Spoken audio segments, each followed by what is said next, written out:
Hi guys, আজ আমরা সুন্দরবনের একদম ক্র্যাব কালেক্টেড ম্যানদের দেখাবো, যারা সুন্দরবনের একদম নদীতে ঢুকে ক্র্যাব কালেক্টেড করে। তো দেখো, সেই ধরনের একটা নৌকা, তারা পুরো তাদের পরিবার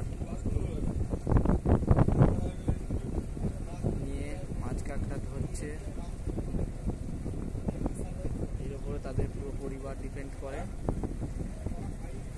সুন্দরবনের একদম ম্যানগ্রোভের মধ্যে এরা নদীতে, কি সুন্দর লাগছে দেখুন। বা তিনজনই আছে নৌকাতে, সাধারণত এই সমস্ত নৌকাতে তিনজন করেই থাকে।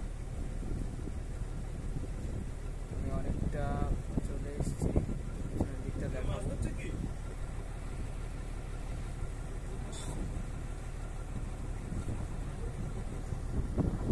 এখন একটা বড় খাড়িতে আছে, যেটা দিয়ে আমরা বোটে যাচ্ছি। সো অনেক ছোট ছোট খাড়ির মধ্যে দিয়ে যাতায়াত করে, সেখানে